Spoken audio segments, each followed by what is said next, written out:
नमस्कार। हम इस वक्त खड़े हैं नगर पंचायत राजिम में, और राजिम में किस प्रकार से यहाँ पे एक प्रकार से धर्म नगरी कहलाने वाली धर्म नगरी को कैसे यहाँ के प्रशासनिक अधिकारी और यहाँ के कुछ लोगों के द्वारा जो है इस नगरी को भ्रष्टाचार की नगरी में तब्दील किया जा रहा है, इसका जीता जागता उदाहरण देखने को दिन ब दिन जो है समाचार माध्यम से इसका खुलासा नगर के युवा कार्यकर्ता आरटीआई एक्टिविस्ट विनीत पारक जी कर रहे हैं। साथ ही अब मैं इस वक्त नगर पंचायत में मौजूद हूं, और नगर पंचायत में मैं अंदर जाके देखा तो यहाँ पे सीएमओ मुख्य नगर पालिका अधिकारी यहाँ पे उपस्थित नहीं है। तो आप समझ सकते हो कि किस प्रकार से यहाँ पे नगर पंचायत का यहाँ पे संचालन हो रहा है। तो आप समझ सकते हो कि कहीं ना कहीं ऐसे लोगों के कारण जो है आम जनता को कैसे यहाँ पे परेशानी होती होगी, ये आप खुद ही समझ सकते हैं। हमारे बीच आज आरटीआई एक्टिविस्ट विनीत पारक जी मौजूद हैं। पारक जी, क्या है आज का मामला, ये बताएं। आज बड़ी सुबह से आप आए हुए हैं, जी बताएं। ये लगभग हमको 1 घंटे के आसपास हो गया है। ये 17 तारीख की हमको तारीख दी गई थी सुनवाई की, जी। लेकिन अभी तक के सीएमओ साहब अपने कार्यालय में उपस्थित नहीं है। जी। उपस्थित नहीं रहने का कारण तो मैं आज ये समझता हूँ कि मैंने इनमें क्यों आज आपका सुनवाई था और वो खुद ही यहाँ नहीं है, जबको आपको आवेदन दिए हैं, आज आपका अपील का सुनवाई है, लेकिन वो आज अनुपस्थित है। समय सीमा के एक तो बाहर जाते हुए प्रथम अपील की उन्होंने तारीख दी है। दूसरा हमने प्रथम अपील में ट्यूबलर पोल, एलईडी लाइट, वायर, कंक्रीट, जो ट्यूबलर पोल का एक टेंडर हुआ था उसकी गुणवत्ता जांच रिपोर्ट मांगी थी। वो इनके पास पूरे इनके फाइल में उपलब्ध नहीं है। उपरोक्त कार्यालय में एलईडी लाइट का गारंटी वारंटी का दस्तावेज हमने मांगा था, वो इनके पास उपलब्ध नहीं है।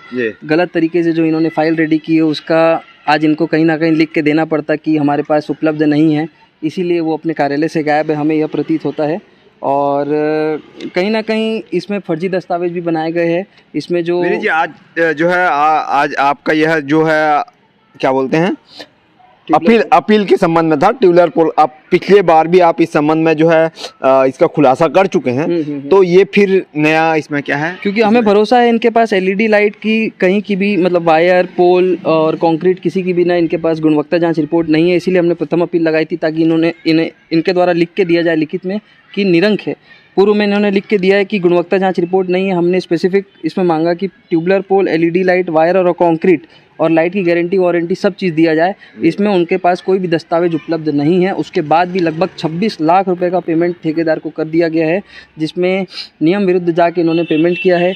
इसमें पेमेंट करते टाइम पे गुणवत्ता जांच रिपोर्ट और गारंटी वारंटी होनी चाहिए थी, जो कि नहीं है, और इन्होंने लिखा है स्पष्ट अपने रूप में। पूछना चाहूँगा आपसे, आज जिस प्रकार से यहाँ पे आपने कहा कि 26 लाख रुपए का जो है पेमेंट हो चुका है, तो ये बताइए इसका कब तक इसको पूर्ण कराना था, कब तक उसका कार्यावधि कब तक था? ये 13 तारीख और पहले महीने 2023 का ये टेंडर है। और ये देखिए ये टेंडर है,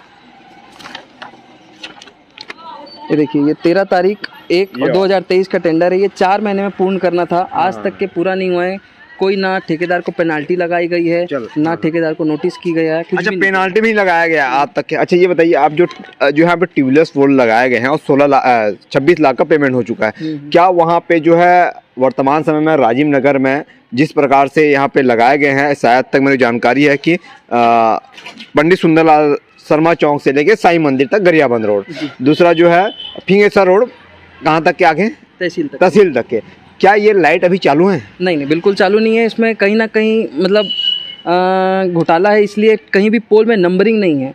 नियम अनुसार हर पोल में एक नंबरिंग दी जाती है कि भाई अगर कल को लाइट ख़राब हुई तो हम बोल सकते हैं उसमें कि पर्टिकुलर ये पोल का लाइट ख़राब है। वहाँ किसी में भी नंबरिंग नहीं है। बिना नंबरिंग के पेमेंट कैसे हुआ? कैसे यहाँ पर गिनती हुई कि इतने पोल लगे और इतने का हमको पेमेंट देना है? ऐसे सभी युवाओं को ऐसी जागरूकता होनी चाहिए किस प्रकार से आम जनता का टैक्स का पैसा यहाँ पे कैसा बर्बाद किया जा रहा है। इसका जीता जागता अगर उदाहरण देखना है तो नगर पंचायत के इस कार्यालय में आप आरटीआई के माध्यम से आप जानकारी ले सकते हैं। नगर के लोगों से मैं आग्रह करना चाहूँगा कि ऐसे भ्रष्टाचारियों के ऊपर जो है एक्शन हो और नगर के लोग जागरूक हों और ऐसे अधिकारियों के विरुद्ध आगे आएँ ताकि इनका जो है भ्रष्टाचार करने का जो षड्यंत्र है वो रुक सके। जी, अब आगे की आपकी क्या रणनीति रहेगी?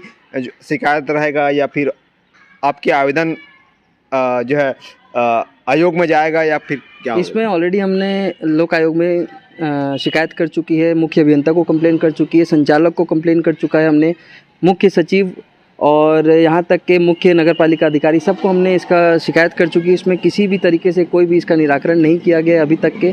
केवल गोलमोल जवाब देते हुए यही कहा जाता है कि ऊपर से जांच का आदेश विनीत जी, आएगा। एक चीज पूछना चाहूंगा, अगर कहीं सामान लेने जाएं तो सामान को देख परख के ही लिया जाता है जी।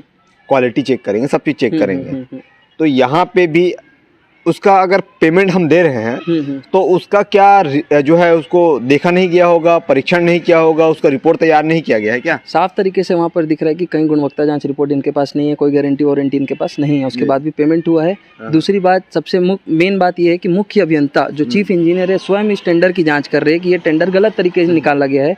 उनके द्वारा कई पत्र जारी कर टेंडर निरस्त करने के संबंध में कितने बार आ चुका है? ये 4 बार आ चुका है यहाँ राजीव में। 4 बार। अभी एक हफ्ते पहले 12/1/2024 को वापस से आ चुका है निविदा निरस्त। ये जनवरी में? जी जी जी जी, मैं इसका आपको दिखा देता हूँ। जीता जागता उदाहरण आप देख सकते हैं किस प्रकार से नगर पंचायत में टेंडर निरस्त करने के लिए आवेदन भी यहाँ पे मुख्य अभियंता नगरीय प्रशासन मंत्रालय से, जब मंत्रालय ना सचिवालय संचालनालय से जब आया हुआ है तो ये अधिकारी, पढ़े लिखे अधिकारी शायद बैठते होंगे या अनपढ़ अधिकारी बैठते होंगे, मेरे को नहीं मालूम, लेकिन ऐसे जो है उच्च अधिकारियों के आदेशों का अवहेलना यहाँ पे किया जा रहा है। इसका जीता जागता उदाहरण आप स्वयं इस वक्त देखें। और नगर धर्म नगरी को किस प्रकार से भ्रष्टाचार की नगरी में तब्दील करने का एक षड्यंत्र यहाँ पे नगर पंचायत राजीव में किया जा रहा है। तो ऐसे ही ग्राउंड न्यूज की खबरों को देखने के लिए चैनल को सब्सक्राइब करें, लाइक करें, शेयर करें।